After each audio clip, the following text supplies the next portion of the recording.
This woman lost 6 million followers, all her kids, and every single last drop of her fortune overnight. She goes to sleep knowing that her kitchen is envied by all of America, but she wakes up a few hours later in a broken farm shed as a home. Cement floor, no electricity, only one fireplace, keeping everyone warm. Everyone, aka, strangers, her husband, her 4 kids, they keep calling her mama, mama, mama. But she doesn't recognize them at all. Who are all these people around her and what is happening to her? And most importantly, who is she? Today's story is going to keep you guessing. I was so confused as the story progressed. I keep asking the air around me. And then what? What happened? I want you to be confused too.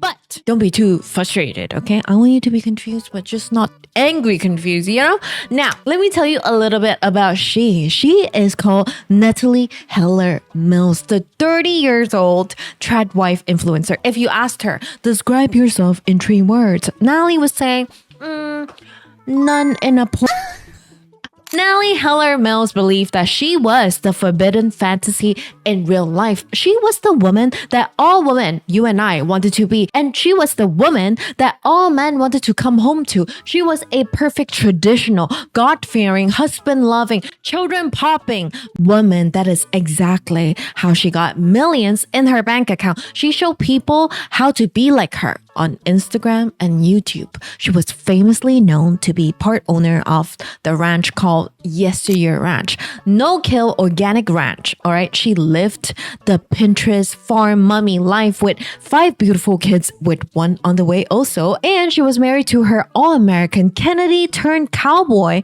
husband. Money was practically pouring out of his mouth when he talked. He said shit like, "What's the rush? We got money."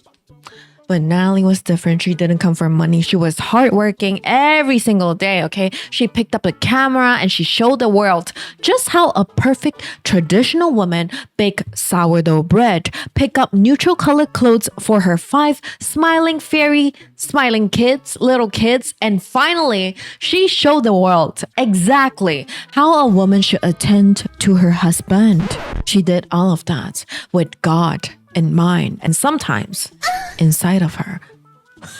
Yeah, the story is unhinged. But back to Natalie. And so one evening, she went to sleep as usual in her luxurious farm mansion, and she wakes up a few hours later in a shed of a home. The floor's undone. The whole house is cold. There's no electricity. There's 1 fireplace. Her clothes are broken. It's like huge dresses. It's heavy. It's nasty. Those like pilgrim dresses.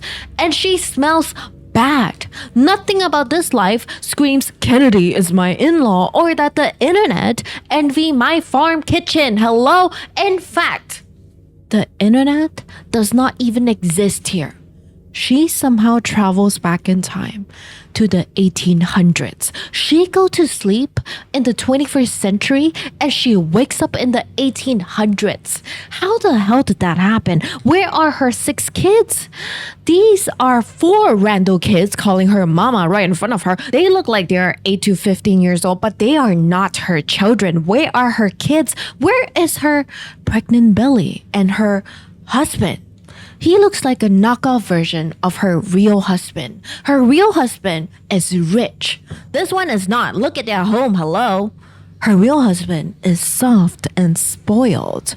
This husband is aggressive and always angry. She tried to run away twice. The first time that she tried to run away from this 1800s life, he slapped her. Then the second time, her foot got clamped down by a steel clamp. It's meant for animals, okay? And her 1800s husband put it there because they have to hunt for food. That is not a Kennedy or a cowboy. Natalie is confused, lost, and desperate. She wants to go back to her internet famous 21st century America envy me life, but how? She keeps wondering, where did it all go wrong? How the heck did this happen even? She keeps thinking about it until one day she finds a broken piece of microphone. Those clip microphone that you see on live stream? that. How did a clip microphone ends up in the 1800s? This is evident that she is not losing her marbles. Maybe if you think about it, this could be a show, right? I mean, mega influencer with 5 million followers on Instagram and 1 million on YouTube who makes content on being a traditional wife might just, get a deal from Universal Studio, right? Like keeping up with America's most beloved Tradwife. Maybe Hollywood is watching her. They watched her husband slap her. Watch her foot get clamped down, swollen and bandaged. Watch her get high fever, and somehow her family got access to modern medication. A car just farted. I'm so sorry. In the 1800s, modern medication? Hello? Maybe Hollywood is watching, but Hollywood would let her out one day, right? And let her go back to her internet famous life. But what if she's wrong? What if Hollywood is not watching? Natalie Heller Mills needs to get the out right now. But how? So that is where we left off last video in part 1. In this part, we're gonna get all the answers. And if this is your vibe, if you love listening to stories while you do your chores, go about your day, maybe you just wanna, hang out for the vibes, you are right at home, right here at the Midnight Library. I'm your host, Midori. I'm so glad that you're here. I read books and I tell you about them because my mom, my boyfriend, my grandma are not interested in hearing me yap. So here I am, okay? Today we'll be doing the finale of the viral book called Yesteryear, the book that Anne Hathaway will be bringing to screen as Natalie. So she's going to be the Tradwife that we just talked about. That's crazy. This book literally just broke the internet, and today we will figure out what the fork is going on and why everybody is talking about it. But first, subscribe, like this video, and leave some love in the comments, okay? Hype this video if you're feeling a little bit,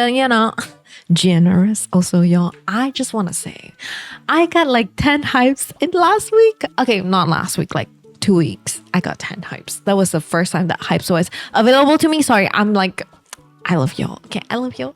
Let's continue. Okay, let me tell you about Natalie's current situation and how she thinks that she's stuck in a reality TV film set and how she's dealing with everything. Right now, Natalie's condition is not looking so good. Okay, physically, one of her legs is bandaged. She's limping on one leg. She's using a crutch. She feels like Frankenstein's monster. She has 4 kids of her own. There are 2 boys and 2 girls. But to be honest, you just gotta remember the 2 girls. We talk about them the most, okay? The oldest kid is one of the girls, and the youngest kid is the other girl. The oldest girl is called Mary. She looks about 15 years old. The youngest girl is 7 or 8 years old.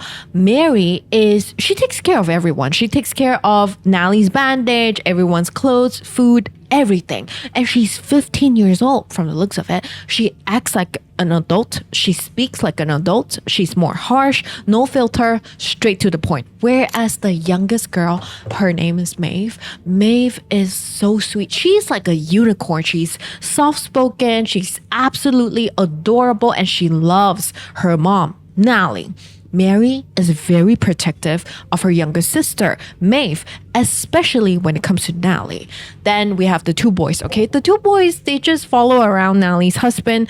Natalie's original Kennedy-turned-cowboy husband is called Caleb. But this knockoff version of Natalie's original husband is older, broke, and angry. Natalie calls him Old Caleb because he does look older. Natalie feels hungry all the time in this household, but the food tastes like shit. Okay, water with vegetables and chunks of white fish, but the biscuits though, somehow they taste so good. Mary is the one making all the food. Every time Natalie sees Mary, Mary gives her the stinky face, like, Mary is so frustrated that Natalie can't help her around the house. So when she sees Natalie sitting around waiting for food, waiting for things to get done, she asks Natalie to find something to do, and she does. Natalie knows exactly what to do when she sees a jar of sourdough starter. She almost cried when she saw it. This is how she made her fortune, guys. She sold sourdough starter in her online Yesteryear ranch shop. This is her jam. She grabs it, she gets to work, is giving muscle memory, and then Okay, that does not sound like a footstep, but old Caleb walks in the door and he hands Mary a large steel bucket of cow milk. They have one cow. Now that Natalie knows very well too. Her original Caleb milked their cows every single morning. And she would also see a large bucket of, cow milk inside her home every single morning. Natalie remembers filming it and telling all her 6 million followers online that cow milk is a delicacy, a medical marvel capable of curing any known illness. But here, the bucket that old Caleb is handing Mary is smeared with cow poop, a medical marvel with a layer of shit. Is this the type of reality TV that America wants? A few hours later, when Natalie goes back to check on her sourdough, it's hard as a rock. And she's like, what the f***? I know exactly how much flour to put in, how much salt to sprinkle to make the perfect sourdough. I make my fortune off this. What is happening? But Mary's like, I don't care. Mary's like, food is food. We're not going to waste it. Make another. So it's enough for everyone. And Natalie gets mad. It's a whole thing, okay? Mary's like, go to your room. A 15-year-old telling her mom to go to her room. So you can obviously see the dynamic here. Natalie doesn't go to her room. She goes to the front porch alone. She wants to cry. Natalie has never been the type to cry easily, but she almost cried. But she doesn't, because she sees Mary and Maeve leaving the house to go get some flowers. And Natalie starts limping and walking away from the house. This is her escaping for the third time, but a voice stops her. Where are you going? One of her sons asks, the younger one. Natalie tries to act cool. Nowhere, just trying to get some air. And then the younger son comes along. He's whistling and walking. This is a fun time for him. While Natalie is here like sweating balls with her crutch. She doesn't know where they are walking towards. So she asks him if he has been this far out from the house before. She's asking him because, back in the olden days, in the 1800s, women stay home while men go to work. Men go out, chop woods, attend to the horse, the fence, all that jazz, all that manly jazz. Okay. So that is exactly what this little boy had been doing with old Caleb. But he had yet to really venture far out into the woods because you have to reach 13. He's so proud when he tells Natalie this. 13 is the age when it happens. 13 is when we can venture out in the woods. Abel, my older brother, is almost 13 and Pa is going to bring him. Bring him where? And then the little one stops walking. He tells Natalie, we can't go any further. There's evil out there. Wolves, Indians, and other souls who bent on our spiritual destructions. When Natalie looks up again, old Caleb is charging towards Natalie, and Natalie falls to her knees, begging old Caleb to not lay a hand on her.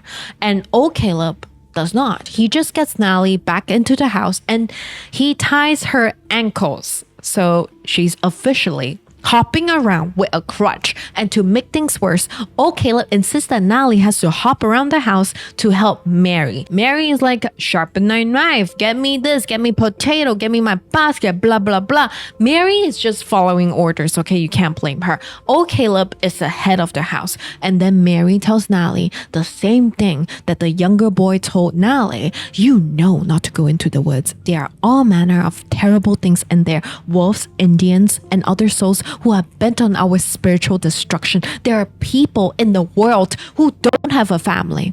And how would you like that? Being all alone in the woods and no one to save you when you stumble into a trap.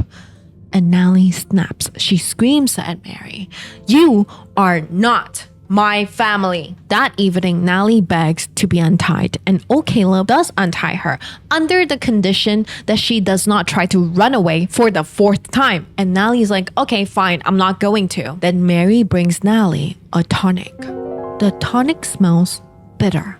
Natalie looks up at Mary, and Mary tells her, it will make you feel better. I promise.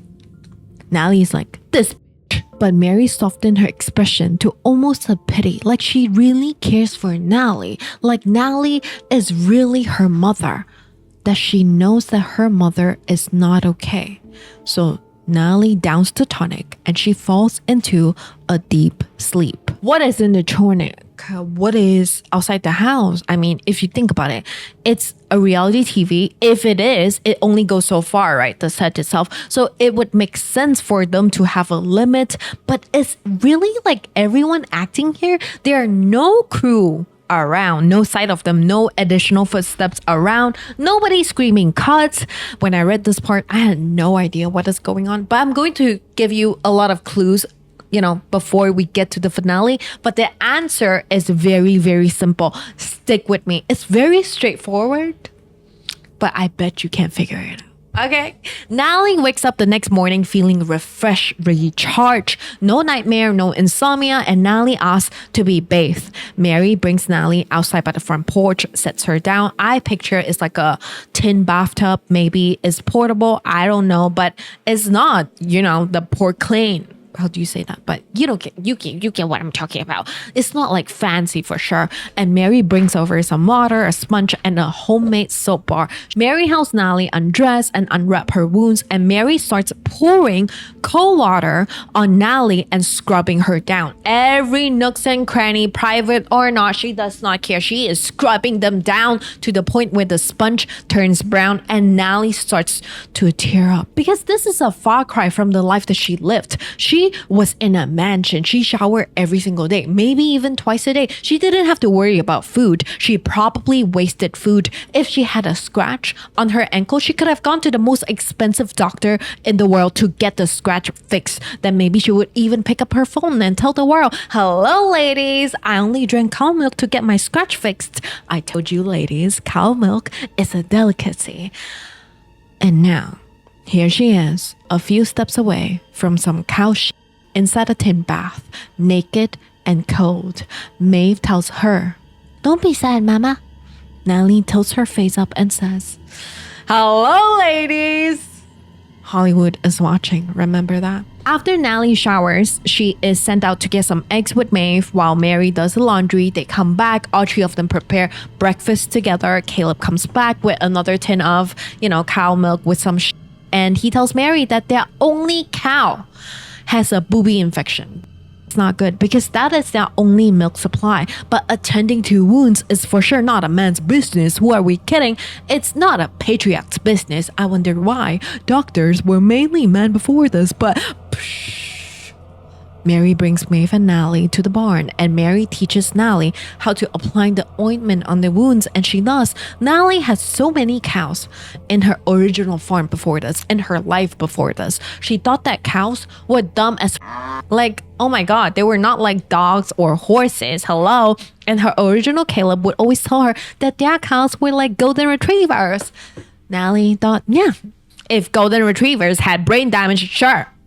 But this cow right here, their only cow with the booby infection, looks beautiful. She looks like a good girl.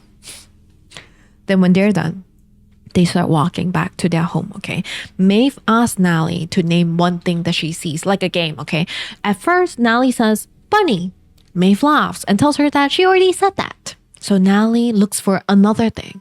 She looks around and then she looks up.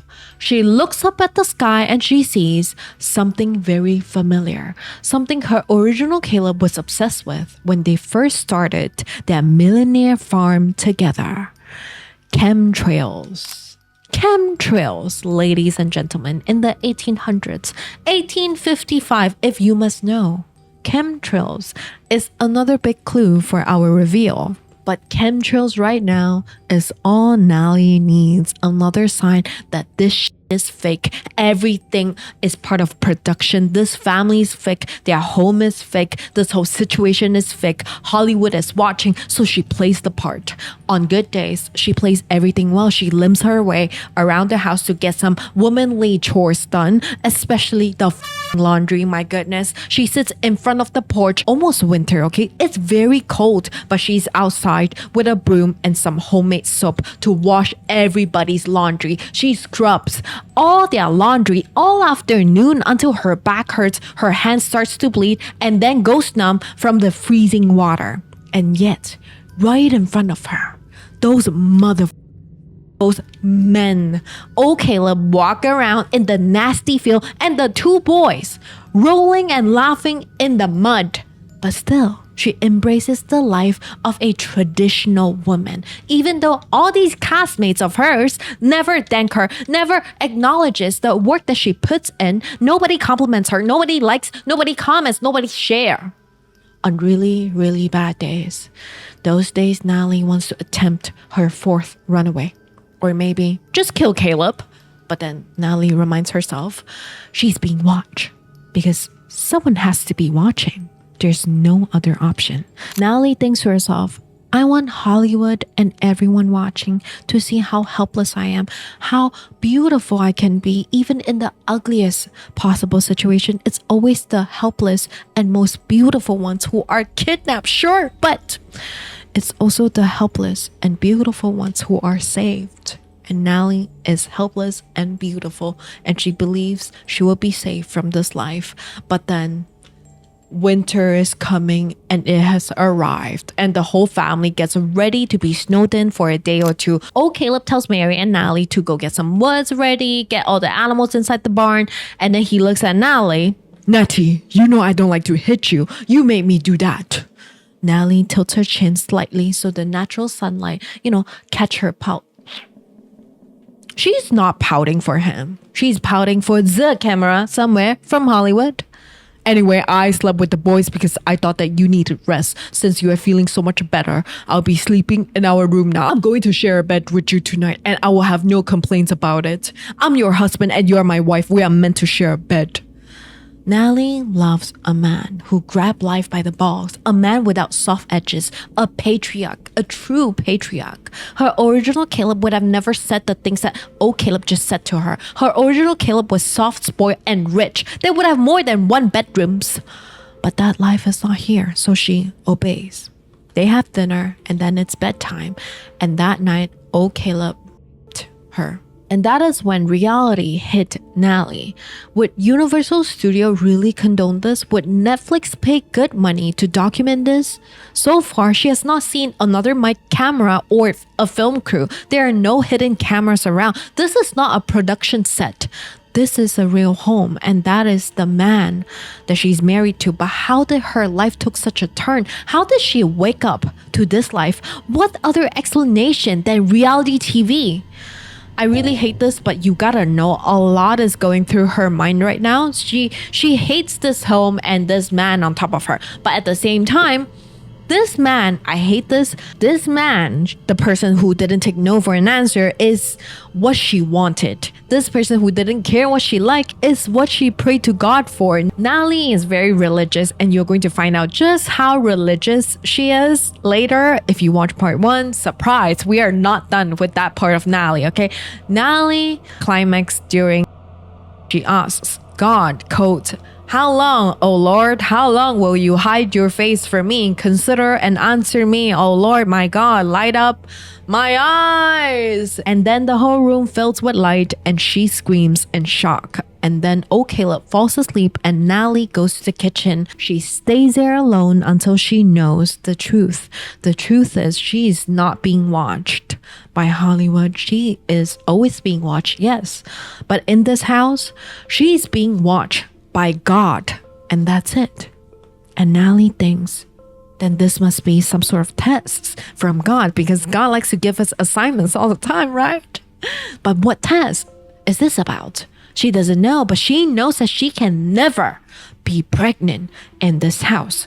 So she sticks her finger in and tries to scrape as much of old Caleb out of her as possible. On some winter nights, when the snow is not so bad, Mary would go out into the woods to grab some food, like mushrooms. But one day, after Mary comes back from the woods, Natalie catches Mary looking very shocked. She just stares out into the woods inside the house. Natalie tries to ask Mary, like, what is in the woods? Like, why are you being so weird? She wants to escape again, but she needs tips on where to go. But Mary keeps quiet because Mary knows that she's trying to run away. But Mary keeps quiet and she just keeps staring into the woods like she saw a ghost in the woods. Natalie keeps asking, what did you see? What did you see? And Mary tells her that she saw a dying mink and it was a hard watch. But Natalie knows Mary's lying. Mary ignores Natalie and she starts acting very weird around everyone. When they're alone again, like a few days later, she asks Mary again, are you okay, girl? it's about like 2 months since she woke up in this reality. Natalie is getting as close as she can get to her captors. But Mary still doesn't answer. She instead asks a question. Has anybody ever lied to you? Maybe it was the tone. Maybe it was the air at night. Natalie didn't see Mary. Yes, she heard Mary's question, but she sees God right in front of her. He's asking Natalie through Mary to confess. So she tells Mary, oh Lord, help me. I have so much to confess. Shannon, Caleb, my father-in-law, that bastard man, and Clementine. Clementine. Mary jerks up at the name. Who is Clementine? And Natalie snaps back to reality and she keeps quiet. Mary stands up after a moment and she stares into the woods again, and then she goes back to her room. Clementine is Natalie's firstborn in her old life, if that even exists, okay? She remembers Clementine because she wanted Clementine out of this world as soon as she gave birth to her. Natalie feared that she might never be her own person again. She didn't want to be just known as someone's mother. And most of all, she felt that Clementine was evil. So she thought that the only way for her to mend their relationship was to have more kids, sort of, like a buffer. So she did. She had 5 kids and 1 was supposed to be on the way. But now in this life, Clementine is just a memory, maybe even a hallucination, nothing more. Clementine is good as dead. That is why Natalie kept quiet. She had no explanation. Here is another clue for you, my friend. Mary saw someone in the woods that one time only. After the incident, Mary didn't go back into the woods ever again. Somehow things feel okay around the house. Like, as much as Natalie hates this life that just happened to her, she finds solace in it because she feels closer to God when she's in this simpler life. Okay, I'm wearing my earphone wrong. But without, she feels closer to God without technology, without social media and all of that. Over here, she feels God all around her, in the sun, in the air. Sometimes he would even enter her.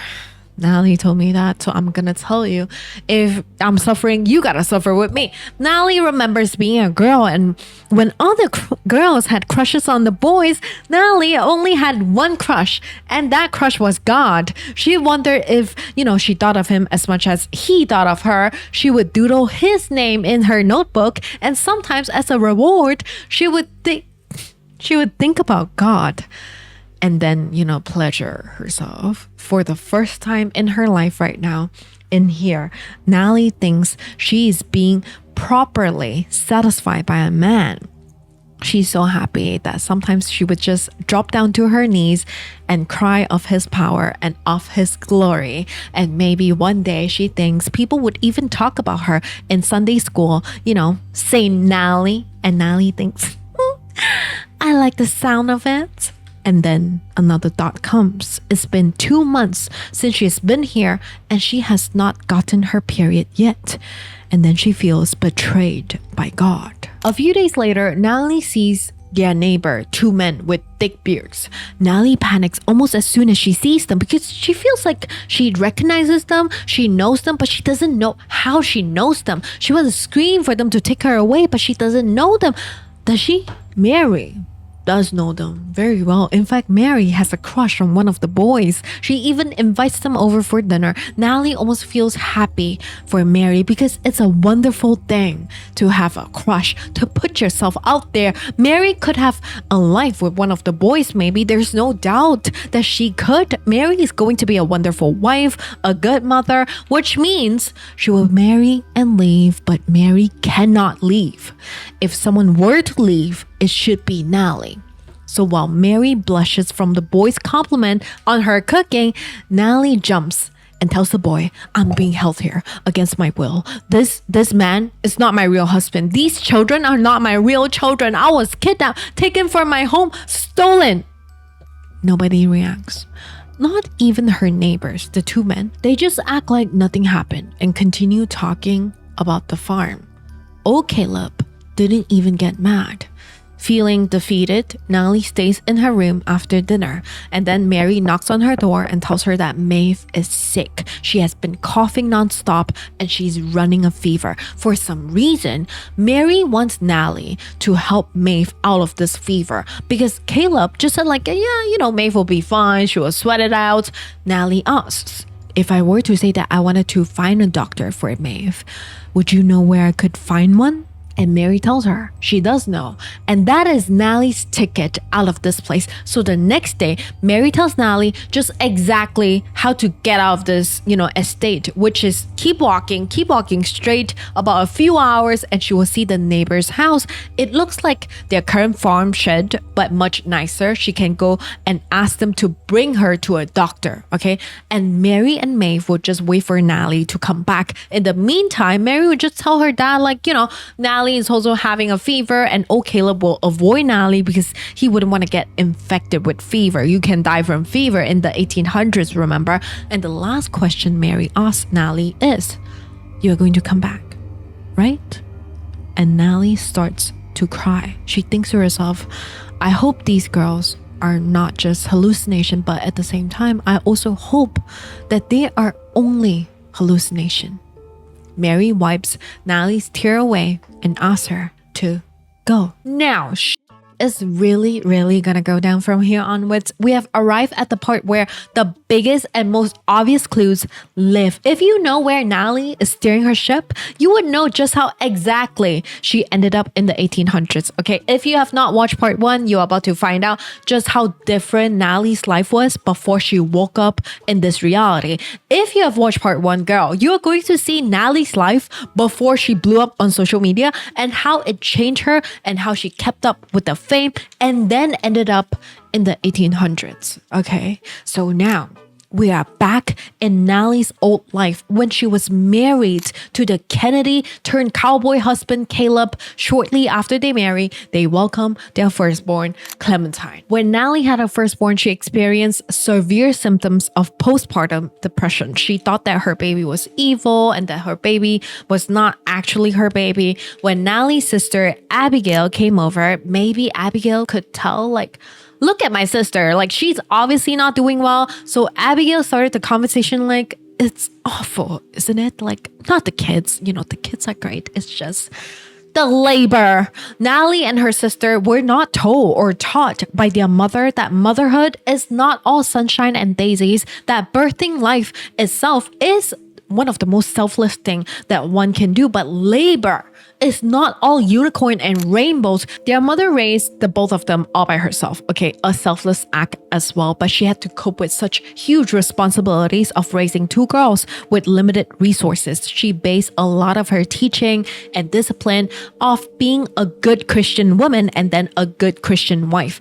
Back to the sister. Abigail is 2 years older than Natalie. In my opinion, I think you just gotta know the dynamic is Natalie thinks very lowly of Abigail, but she hates that Abigail has more kids than her. Somehow that's a measure of success, but Abigail didn't marry a Kennedy or a rich man. She married her childhood sweetheart and he was not a good man, okay? He was always drinking. They had been married for 2 years and they already have 2 kids and another was on the way. Abigail didn't expect to be pregnant like so quickly back to back and she tried. Maybe she thought that this would be a good chance to open up to her sister, right? She tried to tell Natalie that she wanted to go on birth control and Natalie was like, no, that's a sin, that she was not having a hard time and do not project her problems onto other people, Abigail.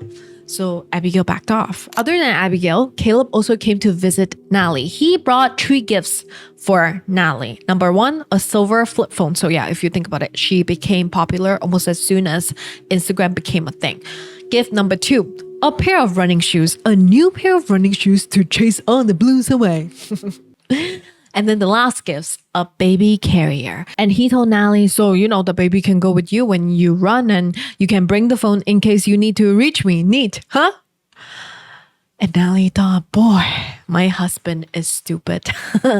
Caleb told her that he was not book smart, but he was a fast learner, but the boy was in Harvard. He gotta be some sort of smart, right? No, Caleb was stupid. Maybe she is stupid too. She had mistaken wealth for intellect. Now that she had committed herself to him, there was no way out of this. In Natalie's world, you don't get divorced. Divorce does not mean just parting ways. It means a lifetime in hell. In Natalie's world, you don't divorce because your husband slapped you, cheated on you, or gave you a small allowance, or scolded your kids for doing kids stuff. Natalie made the mistake of not seeing the full truth. But Rena would never made that mistake, right? Rena was Natalie's college ex-housemate. Rena is a modern woman, a woman with a career, a sex life, or just a life before, if ever, choosing the mom life after and then combine it with career life, all of that. Natalie hates Rena, and all modern women, you and I, okay, she always found a way to compare herself to Rena because no matter what, no matter how bad life gets, it cannot be as bad as Rena, a modern woman's life. We're gonna get back to Rena later, and I'm just gonna tell you, it's just going to show that Natalie is really like losing her marbles. Her marbles is actually being crushed by like not enough doubts. She needs some self-doubt. No, actually she doesn't. But 2 months after giving birth, Natalie had not gone jogging or running. She loved doing all of that, but her stitching would always rip, so she didn't do it. 2 months after giving birth, Caleb still didn't know what to do with his life. Natalie didn't like that. Natalie wanted Caleb to be everything that she needed him to be, everything that she couldn't be, a man. Natalie wanted someone stern, strong, wouldn't take no for an answer. She wanted a head of the house. Caleb was soft, spoiled, and clueless. Caleb didn't see how he couldn't just stay home with Natalie and take care of the kids. Money had never been a problem for the guy. Caleb was also fresh out of Harvard. Natalie gave up her Harvard degree with full scholarship to start a life with Caleb. Couldn't he see how urgent this was? Natalie lost it the moment he came back from the grocery store with a yoga mat. A man doing yoga? She picked up the phone and she called her mother and she was like, and then after that, she called his mother and he was like, next thing she knew, she and Caleb were in a car ride on the way to his parents' estate. They would be staying with his parents until Caleb can figure his shit out. Mostly silence, Caleb brewing in his anger. And then he told Natalie that he didn't know that she was so unhappy with him that she should have talked to him. Okay, stay with me, guys. Okay, this part is really juicy. Trust me, okay? When they got to their parents' estate, all they saw was this like bougie, ancient money couple, okay? Caleb's father, Doug Mills, was this larger-than-life figure, someone that you feel before you see. He was running to be America's next top president. He believed in traditionalism. His wife, Caleb's mother, Amelia Mills, was a homemaker with a certain coping mechanism. She gave birth to 5 boys, and every single one of them except Caleb were trying to be like their father, traditional, and I wanna be USA, USA president. The couple greeted Caleb and Natalie, but there was this moment between Natalie and Doug. Eye contact conversation. Doug used his eyes to communicate a question to Natalie. You wanna come to my room tonight? No, I'm just kidding. Doug asked Natalie through his eyes, why did you marry my son? But it was not verbal. Natalie wouldn't know for sure until a month later. That was really the question. Natalie would also find out that not only Doug and Amelia wondered why Natalie married their son, they also expected Natalie to make a man out of their own son because they couldn't actually get him to work the job, okay? They knew that their other sons looked down on Caleb. Doug himself didn't think much of Caleb himself, and Amelia would just raise her glass of Chardonnay every single time someone spoke nice of Caleb. Amen, always been a dreamer, our Caleb, a gentle soul. He wrote a beautiful poem about the Garden of Eden when he was in grade school. I am sure I still have it somewhere. Do you remember that poem, Dougie? How he rhymed Eve with believe? I think he would be perfect for politics. The disconnect is sort of a vibe here. Natalie felt goosebumps. This little conversation changed Natalie's heart towards Caleb. Meeting and marrying Caleb had not been a mistake. It was a divine mission, a mission from God. God wanted her to make a man out of Caleb, a better woman out of herself, and they will be the perfect couple in hell. In heaven. Natalie could see the vision so clearly now.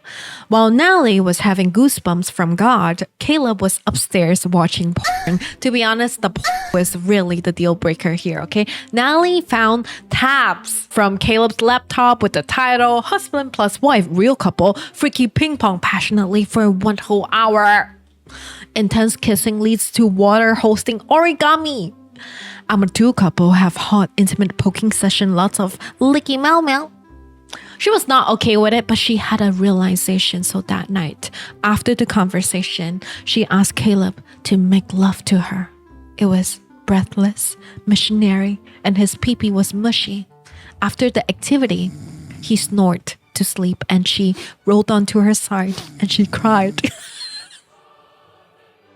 She was so touched by Lord's bounty, and so the pursuit began. Natalie trying to be the perfect wife, mother, and in-law. It was exhausting, and if Natalie even showed an ounce of that she's tired, it would be noticed by Amelia. Amelia saw and gave her a little gift basket with the sticky note, "Feel better soon, mama," aka "Get yourself together, you selfish bucket." You want to know what's inside? A curling iron and 4 tubes of red lipsticks. Those are Amelia's secret. And, a small pill. She gave Natalie one, just one. Try it out. Natalie didn't take it. But Amelia did tell her that she practically ordered these in bulk. These are like mommy's little helpers. Amelia always loved these pills. They help her relax and she downed them with Chardonnay. But that was not how Natalie, a Christian woman, wanted to deal with her problem. So she picked up the phone and she called her own mother. She asked her mother, "How did you do it? How did you make motherhood look so easy?" And this was what Natalie's mom said. Whenever I was reaching my wit's end, I would just pause for a moment and I would imagine being watched. It's lonely housework. But it felt a little bit less lonely when I pretended that I had a little audience watching me vacuum or take out the trash, cheering me on. Natalie looked up to her mom, and this advice really solidified in her mind. She even told Caleb as an advice the same thing, and he went like, "Wait, are they like real people in this audience, or are they like angel? Because I'm picturing angels like of God." And Natalie told him that the point of the practice was to pretend to do something long enough to psych yourself to actually like doing it. She's telling him that because she wanted him to have a good job. And then Caleb told her that he wanted to be a kindergarten teacher. She almost died on the spot. And then she told him that I want you to, have a job that is more intellectually stimulating. And then he came up with, let me think, actor, cowboy. Now that was something that Natalie could work with. Natalie mentioned on their first date that she wanted to buy a farm and settle there out of the city, away from this life. Caleb was on board since day one. Now that they're married, they can pursue this. He can be a real-life cowboy. He didn't need to learn farming, actually, or have good work ethics or to run a farm. He just needed to know how to pretend. And in Natalie's head, she heard, "Hallelujah!" and the little audience going, "Let us pray." And so Natalie went online and she looked for farm lots for sale and she landed on one. Guys, remember, Caleb's family was loaded. They were balling in money, okay? The farm that Natalie saw, it was lush. It was big, 500 acres of cattle farm. I know that in part one, I think I said like a rattle farm. Didn't make sense. Guys, it's cattle farm, okay? It was looking to be sold and she told her agent up our price up until the owner agrees, and it landed somewhere between $1 to $2 million. But the thing is, she didn't have the money, so she knocked on Doug's door and asked him for $5 million. He laughed. Doug was a patriarch. He was the man of the house. His office was a man's office. He was not watching corn, you see. He was on the phone. "Yeah, I'll catch you at golf. Remember to wipe your ass, Ralph." He was sitting behind his mahogany table, as on some expensive leather chairs, walls decorated with photos with famous and important people. If Doug asked Natalie to bend over right now, she would have, in fact. She felt it in her stomach and her legs when he told her, $5 million. I'll give it to you. But in return, Natalie, you need to give me something else. A sentence that a man would say. Doug didn't ask for power, respect, or submission. He just demanded it. He was the kind of man to climb up a mountain of dead bodies in the name of touching the sky. Natalie hated him, wanted him dead, but also wondered, what would it feel like to have a man like that have her? Biblically, honestly, I don't even know what that means, but she wants him. Then he said, I want you to have more babies with my son. Natalie's ladies boner went soft, died, and it's so fled. But she agreed. She told Doug that was always the plan. And then she went up and told Caleb her plan. While this was happening downstairs in the office, Caleb was not watching. He was doing a lot of reading on the internet. When he saw Natalie in the room, he was like, oh my God, our kids are not going to kindergarten. They are teaching our kids trash. And the system that we live in are trying to feminize men. And Natalie told him like, bro, like your father is one of those people controlling the system. What are you talking about? And he was like, yeah, but only institute-wise. But I'm talking about the society. You know, back in the olden days, I would have been a blacksmith. He told Natalie that he wouldn't survive a day as a blacksmith. So Natalie ignored that and showed him the photo of the cattle farm that she already bought for them to work on together. And he almost cried, maybe a little bit turned on. And Natalie told him that they will do this together if they do the nasties more. And then he became hesitant. But then, you know, they agree, get the farm. He be the cowboy, she the homemaker, and the kids will be homeschooled, keep the farm no-kill, and grow organic vegetables only. And that was the start of Yesteryear Ranch or Farm. As soon as social media became a thing, Natalie opened up an account and uploaded a few photos of Yesteryear Ranch to her profile. It was like all play, you know, just uploading for the sake of uploading. It didn't get much attention at first. They also didn't move in immediately to the farm because there was a mole problem. So they stayed at Caleb's parents for a while. Natalie wanted to leave their home ASAP. Doug and Amelia were obviously going through something because Amelia didn't want her husband to run for presidency. Doug was desperate to be president one day because all his like father, grandfather, all of them were just senators. He wanted to be president, okay? He was so desperate that one evening he came home looking permanently frightened. This is his face. Like this. Natalie went to him and asked him, are you okay? And he said, it's just a little bit of Botox. They said it would make me look younger. Is it obvious? Of course, Natalie said no. After a few months, gruesome months of staying with them, Natalie and Caleb finally moved into their Yesteryear farm. Did you know that if you were to ever start a farm, you need to go take a course on how to run a farm, how to take care of the animals, how to keep the soil healthy for your animals, your plants, all of that, what to feed them, how to deal with their wounds and all that jazz. You need to go to school for that or like a course. Well, Caleb had resources to do all of that, but he did not do any of that. He got chicks and cow delivered almost immediately. As soon as they moved in, the chicks died of bloating and the cows died of a titty infection. Okay, it was banging its head on a wall. The only cow that they had was banging its head on the wall. These poor animals cannot be buried in the farm because they didn't die of natural causes. There's something wrong with their body. If they get buried, you know, the soil and all that. So they had to burn them. Caleb didn't know how to do that. So Caleb drove to town, picked up 3 men and got them to do it. And that was the day that Natalie suggested to hire help around the farm. And shortly after that, Doug won the election and he was going to officially run for presidency. He said to his voters, at this very moment, my youngest son is working day and night to revitalize a working meat and dairy farm in the southeast Idaho. You know that there's no meat. It's only dairy, no kill. Organic. He could have been anything, my son, but he chose to get his hands dirty like a real American. And you know what? I could not be more proud of him. All $5 million for this one sentence to support his traditionalism values. It was well worth it.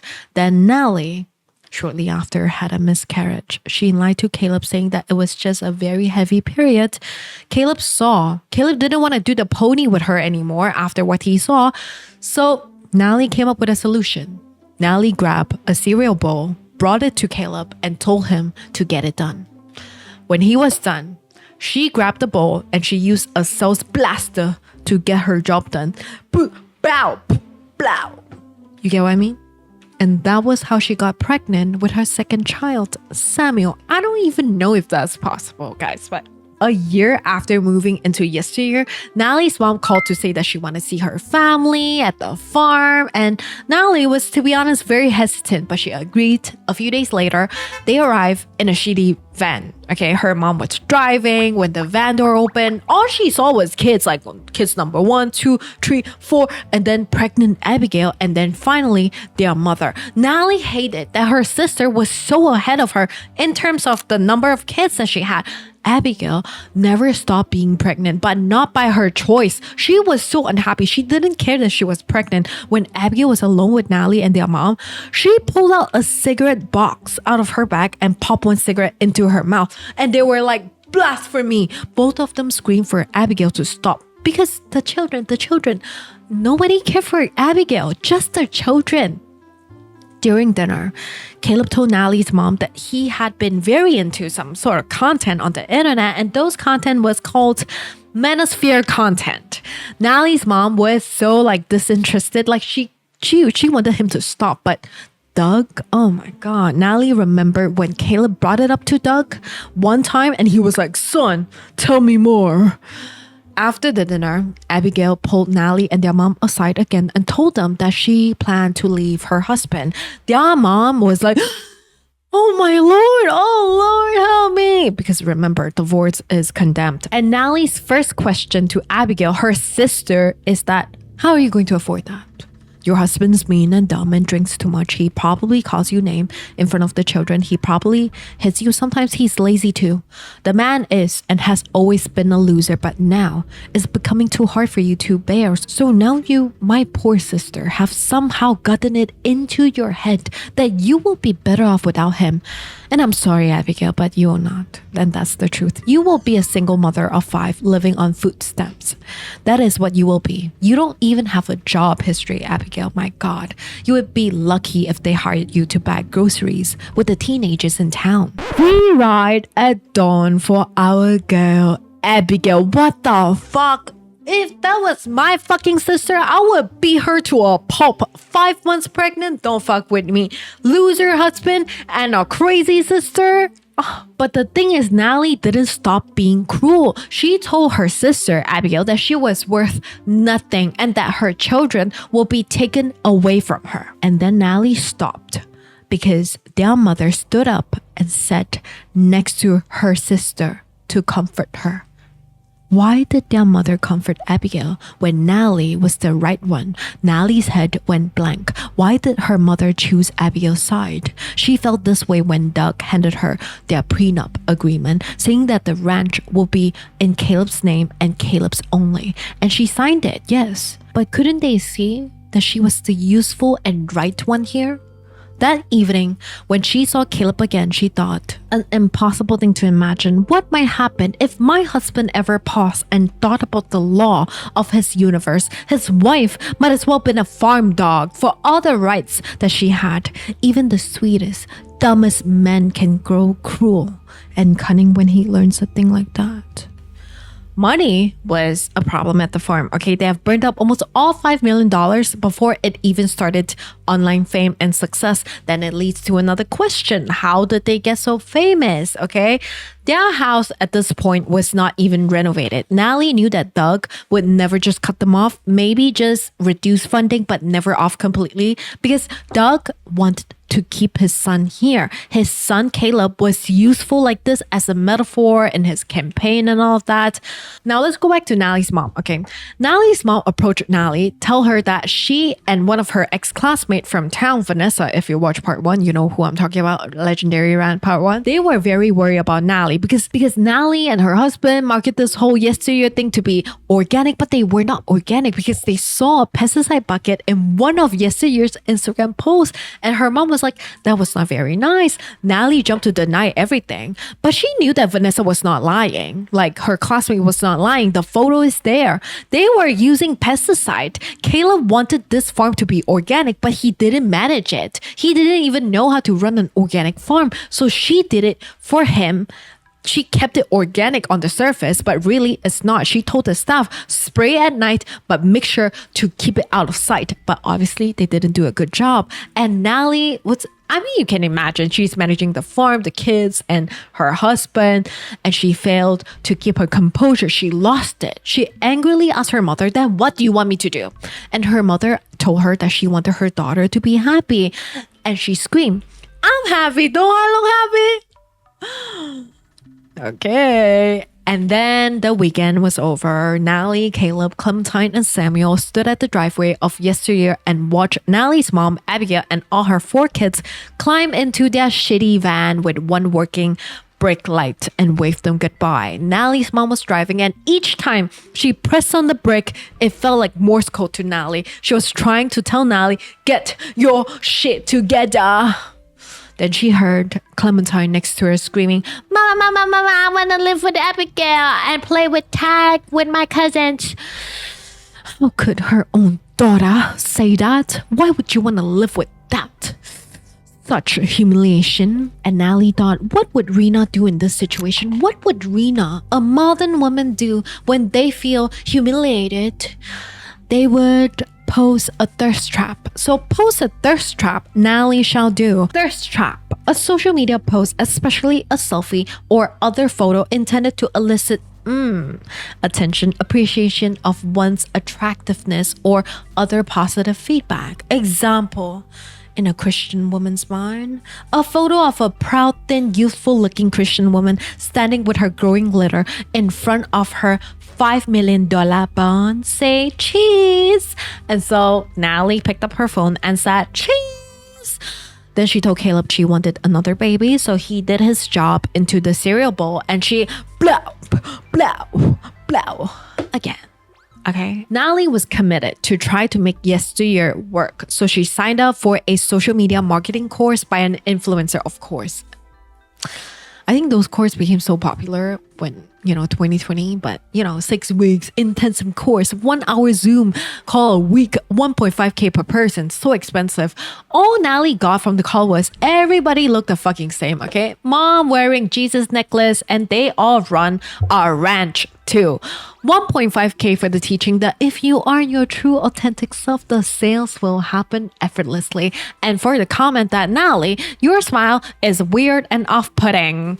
The influencer told Natalie that it was too obvious that Natalie was pretending to be happy. She told Natalie, emotions need to come across as totally real. Why don't you practice smiling in a mirror? You have no clue how you look to others.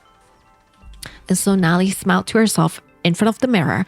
And then when nobody's looking, Natalie never stopped smiling. And then Yesteryear blew the fuck up, and it was not because of this influencer or her advice. She went from 1,000 followers to 1 million in a month because some rando red pill manosphere guy was chatting with Caleb, and he was a big shot influencer. He promoted Natalie on his live stream saying, this is the kind of woman who is going to get our country back on track. None of that city woman equality of sexist bullshit. No. This is a wholesome traditional wife. Man, if more families in America acted like this one, cherishing the separate and equally valuable roles of man and wife instead of constantly challenging them. Imagine eating local, working the land, and spreading good Christian values. And that is when Natalie understood that she didn't need to change herself to be likable. She just needed to know how to market herself. and show people what to love about her. So she just filmed herself cooking and attending to her children, sometimes with a tired and private smile to the camera. I'm sure you can imagine that already. Sometimes she even glanced up to do simple math in her head, and most of the time, most importantly, minimal words, because the less a woman speak, the better. She would even film herself and Jessa, her youngest, going to the grocery store, calling her little girl Jessa, my favorite coworker. Then on the way to the grocery store, one day, Doug called, calling Natalie his most famous daughter-in-law. Doug wanted Natalie to repost something from his campaign. Natalie didn't want to do that, but one could argue it already is political, right? Natalie told him, like, let's talk about this later, and she hung up. And then she saw on her phone there's notification from her Instagram comments. Comment number 1, my brain's literally breaking. How does she do all of this? Comment number 2, hey everyone, local farmer here, just wanted to say that their farming practices are totally unethical. Comment number 3, dude, mark my words, this woman is miserable. Then she saw another notification, a message request from Rena. Rena wanted to do a Q&A with her. Rena was at the time an intern at America News, and Natalie thought, oh my God, poor thing, intern at 27? Yikes. And then Natalie left the car in good spirit and went inside the store and got recognized. The lady was complimenting Natalie, saying like, oh my God, you're so pretty in real life. And Natalie was like, you are so pretty too. And the lady was like, no, my hair is such a mess. And Natalie told her, well, I'm sure you'll do better next time. And the lady was like, what the fuck? Then they say their goodbye, Natalie leave. But as soon as Natalie is getting to her car, loading the things, and the lady came running back again, telling Natalie that you got me through my, childbirth. It was so hard. And she was starting to cry until she saw Jessa. And then she asked Natalie, did you just leave your child inside the car while you do grocery? And the lady looked so disturbed. How could Natalie make that mistake? Managing social media, housework, and all their kids were too much work. So she told Caleb to hire nannies, and Caleb said no, because their children needed their mother, but they could hire babysitters. Potato, potato, okay, tomato, tomato.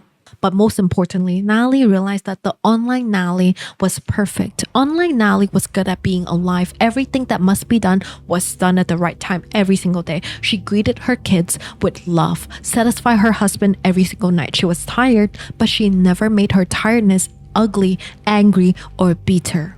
She made it beautiful.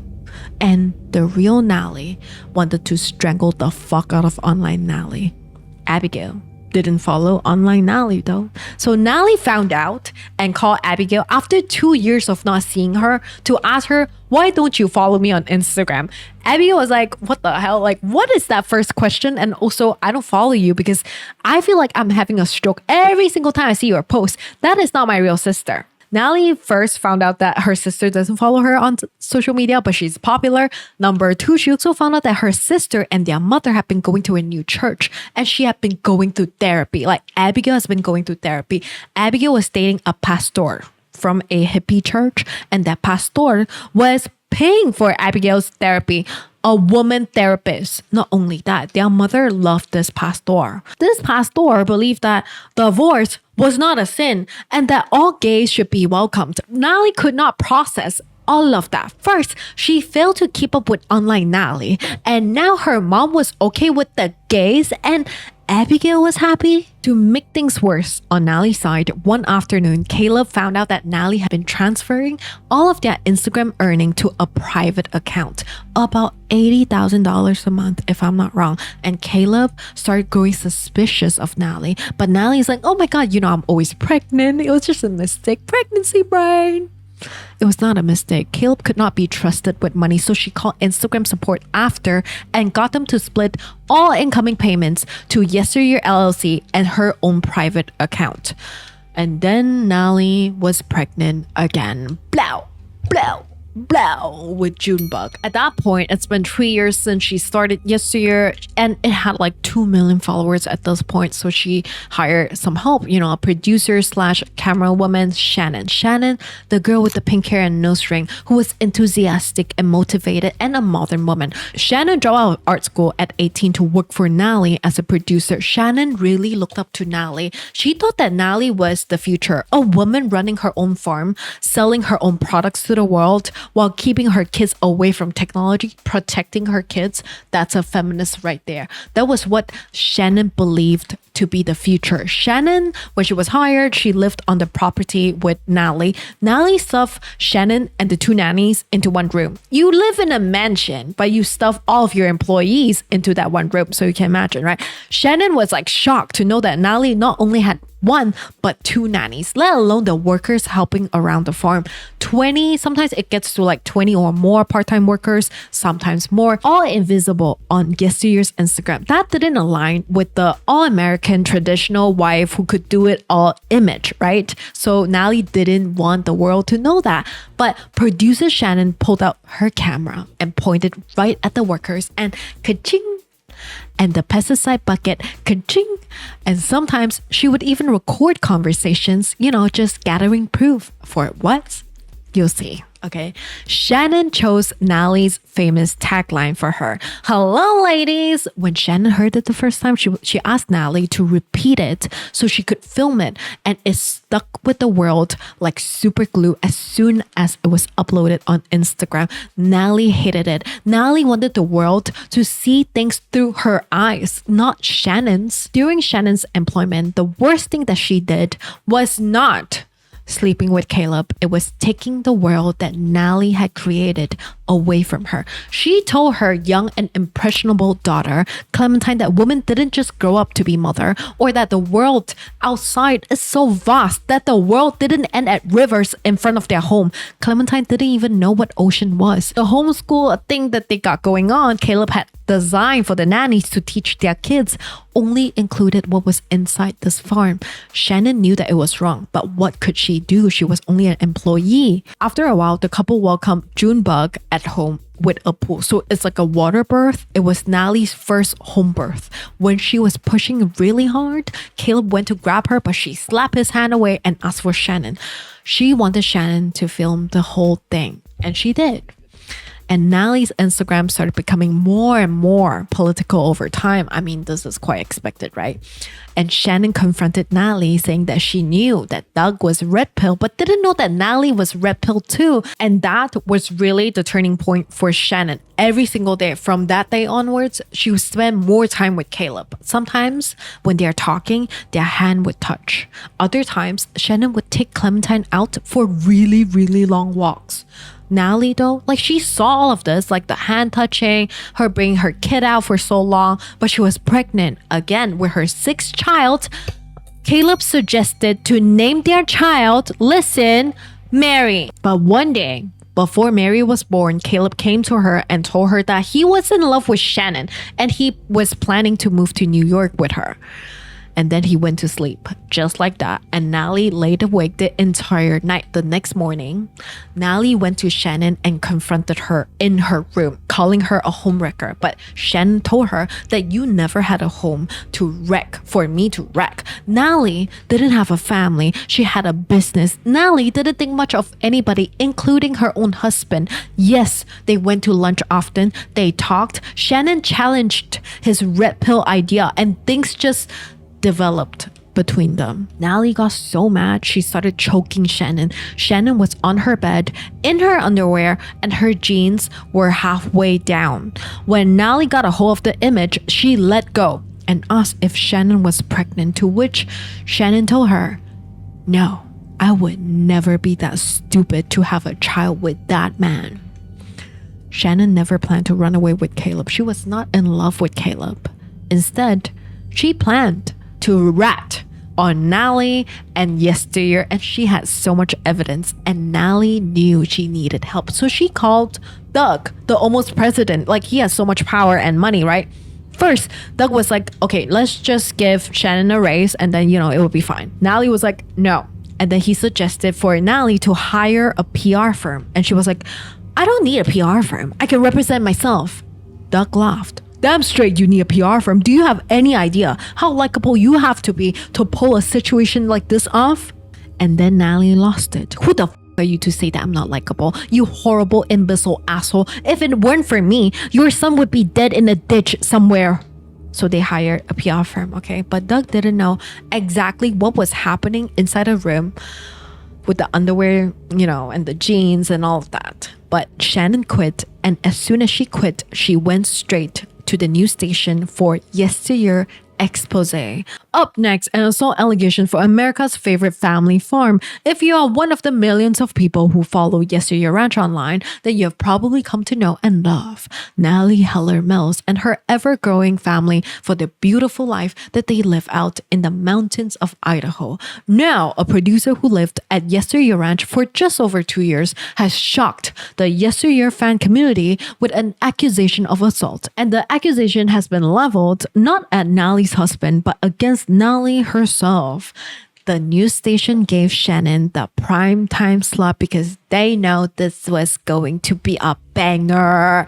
Natalie's world was ending, crumbling. She went to the only person that she looked up to besides God. She called her mother. She told her mother that she felt like everyone was turning against her, that everyone was lying to her. Then her mother confessed to her, yes, I've been lying to you too for years. Then Natalie's mom told her that her dad was not dead. He moved away. They were married and he was a good father. But she, a woman who preached and lived as a good Christian woman, cheated on her own husband. And yet, their father still wanted to work things out, but she didn't. She wanted to be alone and never marry again. So she lied. She lied to both their daughters, saying that their father was dead, but she was married, so she wouldn't need to ever marry again. I've spoken to Abigail's boyfriend, the pastor, and he said that God loves me anyway, and he thanked me for raising Abigail to be such a strong, loving woman. And I thought that was very nice of him to say. This went against everything that their mother taught her. This was not the woman that Natalie looked up to. So she screamed on the phone saying that Abigail, the pastor, the boyfriend, are taking advantage of her. But Natalie's mom screamed back, no! You listen to me, you young lady. This is your problem. This has always been your problem. You think that kindness is some silly, frivolous side virtue when in fact it's the whole damn thing. Why is it so hard for you to be kind? Natalie. Piece by piece, Natalie's world was shattering right in front of her when Shannon came on during their prime time and she saw her on the TV. Shannon gave her interview. She was not wearing her nose ring. Her hair was not pink. She fashioned herself to be the good girl next door. Shannon said that she had evidence of animal AB on Yesteryear Ranch, that things were not always organic, that their children didn't want to be filmed. And then it cuts to a footage. Camera pointed at the corner inside the car and Natalie's voice blared through the speakers. Vanessa, that bitch is undoubtedly going to run home and post about me in one of those stupid snark online forums. But you didn't think that someone like Natalie would shop at Target and that I will have to suffer a whole week of online commentary. And Shannon, the nerve, the absolute unbelievable nerve of the spoiled, uneducated, morally bankrupt little son of a... Girls, what did you get at our very special trip to Target today?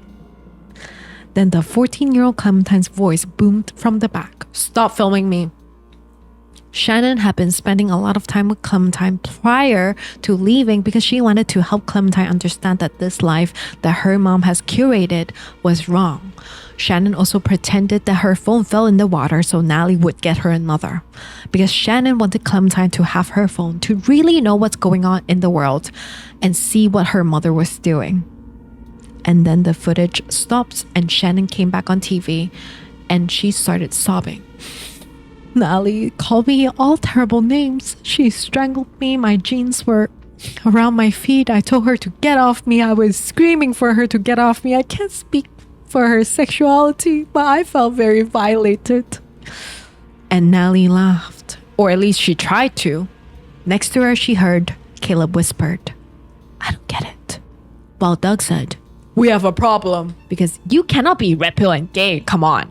And then they left and it was just her and Amelia. Amelia leaned in and said to her softly, bad girl. Then Nellie's phone went haywire. She was canceled everywhere on the internet. Even at home, her mom was calling her, texting her to call her back. Abigail was calling her a hypocrite from an unknown number, saying that they will find her and slit her throat, you stupid lesbo nut. And then the emails came. You will burn in hell for this, Natalie. I pray to God for your horrible sins, Natalie. And then Natalie went to her room and she found a bottle of pills given to her by Amelia, and she took one. When Caleb came in, she was doozy, okay? He told her that Doug wants to kill her because she humiliated Caleb and their whole family.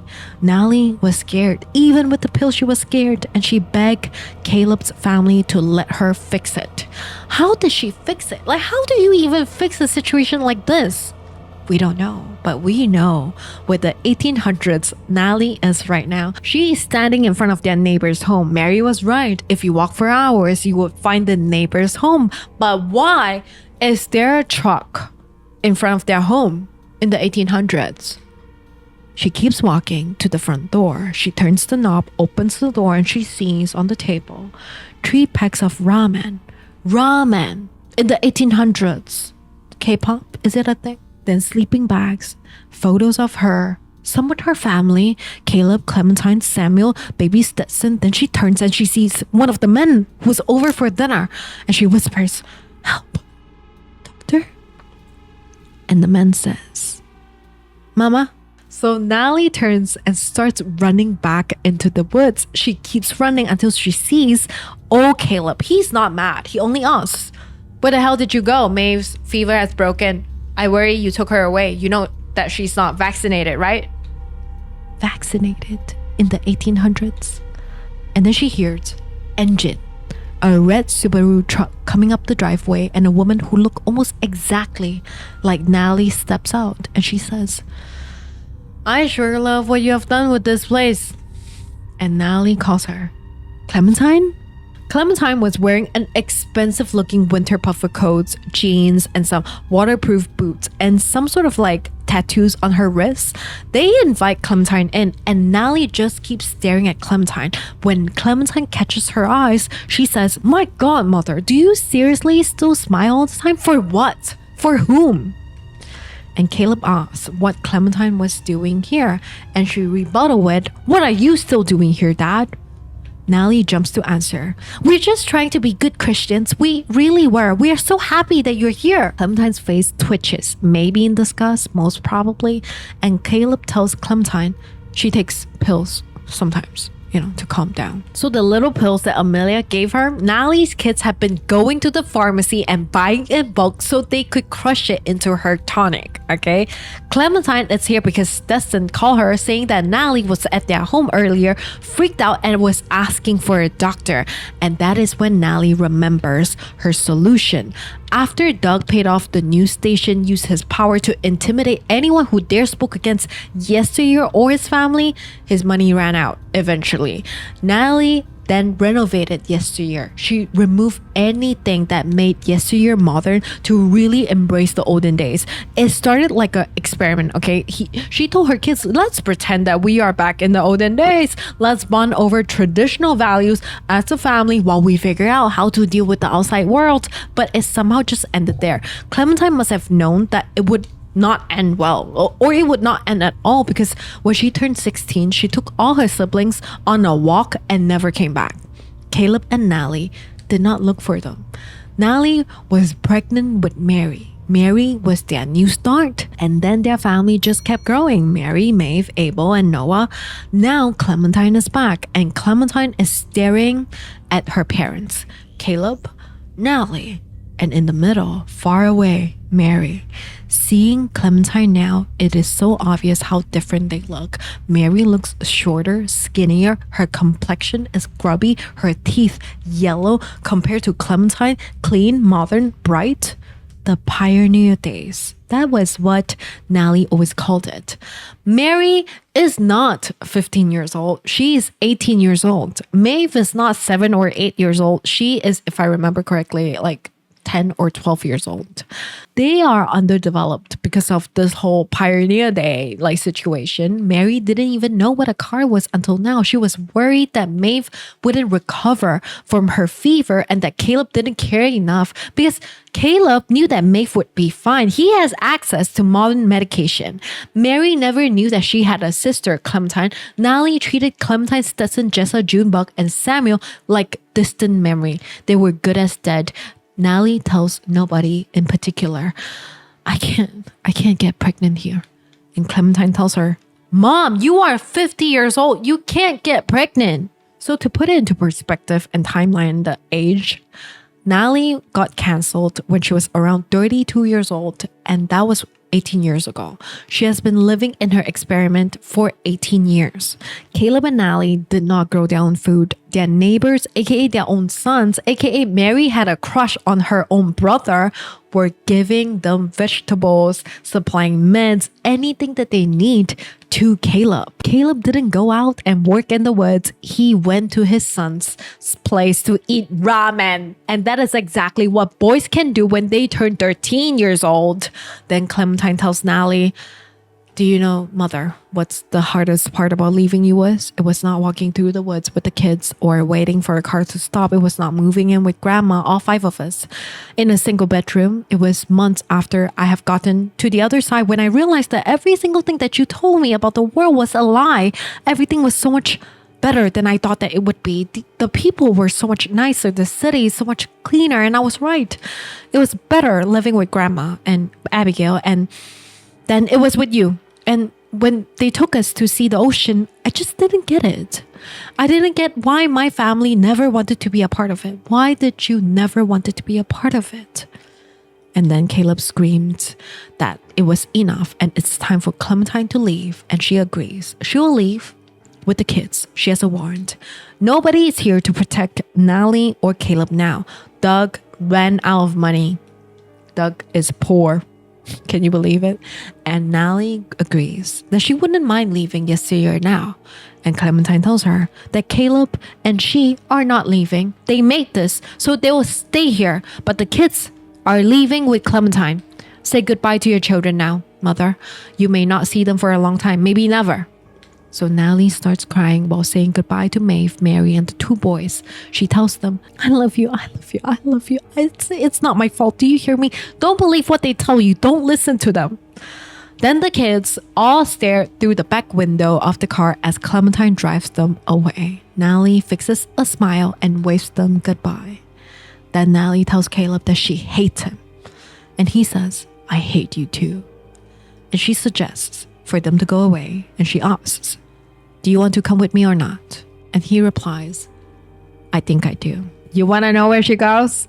She goes to jail. Natalie ends up getting arrested and jailed for CA and other charges. The whole country wants to interview her, but she said it's going to be Rena, Q&A, remember, or nobody. And Rena is like, of course I'm going to do it. And so on set date, they meet up for the interview. It's a whole production, okay? Rena, when she sees Natalie, her first few words to Natalie are, Natalie, I can't believe it's you. I can't believe that I'm here. While Natalie's first few words to Rena are, God, Rena, you always were so annoying. I was always prettier than you, but I admit, you look fine for your age. And just before they start recording, Natalie in her jail clothes and ankle cuff leans in and tells Rena, the professional news anchor, don't worry, you're gonna do great. Then Rena does her intro and then she hands her a book. Mary has written a book and all of America is reading it right now. And this is how Mary starts her book. It was a quiet and simple life. The little girl never wanted for anything. In the morning, she went out to the chicken coop and got eggs for breakfast. During the day, she did all of the chores a little girl is fit to do. And at night, she sat with her family by the fire, listening to stories about faraway lands. The only food they ate was the food that they caught or grew. The only story the little girl heard were the ones her parents told her about wolves and cows and Indians, about the great battles of good versus evil that that were being witched out there beyond the woods a very far ways away. Sometimes the little girl would have strange dreams that almost felt like her memories. When she woke up screaming, her papa and mama would remind her that none of the nightmares were real. She was safe. They insisted, safe and warm and hidden in the world they had built just for her. They would never let the wolves inside. Then the little girl grew and realized that her mama was sick. When she was old enough to understand, Paul told her that little girl that her mama was filled with evil spirit. He said that it was her job now to take care of the house and her sibling. He told her that she needed to become a mother for her own mama, so she did. Years passed. Soon the little girl was no longer a little girl at all, but a young woman. And one fine day she was walking into the woods looking for saffron when she saw an angel standing in the trees. A woman standing still as a blade of grass, wearing clothes so bright it looked like she was glowing. At first the girl thought that it was her mama, restored to health. But the angel spoke. She told the little girl a terrifying story, too horrible for her to ever believe. The angel said that the little girl's parents were not parents at all, but wolves. If you want a better life, the angel said, then you and your siblings must come with me. But the girl didn't want a better life. She didn't even know what that could possibly mean. She began to think that this woman was no angel, and so she ran back into the house and vowed never to return to the woods ever again. And then one day, not long after the first time they met, the angel reappeared in the kitchen of the girl's house. The request was now a demand. It's time for you to come with me. And so she did. Honestly, Mary's story is very sad. When Mary left Yesteryear Ranch, a police officer told her to write down everything that she could remember, write it down. But the thing is, she didn't know how to write. She could only write her parents' name. So he gave her a recorder. And this was how this book was made. Mary now lives with Clementine Maeve and her two brothers. Mary works at a grocery store and she goes to church on Sundays. That church did not preach what Caleb and Natalie taught her. Mary also learns to read and write at a local community center, and she misses her mom after everything, which even she thought was crazy after all that Natalie did. But what made her the saddest was that the beauty that Natalie missed, the future that she tried to keep away from them. But now Mary is truly happy. She smiled for the first time when she left the ranch, when she knew that she could rely on Clementine, which I'm so happy for her. Now, guys, that is the story of Yesteryear by Caro Burke. If you want to pick up the book, hit the link below, okay? I think that this is her first book, which I was quite surprised that, I wish she spent more time in the ending. I wish that Mary had more spotlight, like explaining her part, although I do know that this book is more about Natalie than anybody. But, I feel like Mary does deserve some more attention than this, you know what I mean?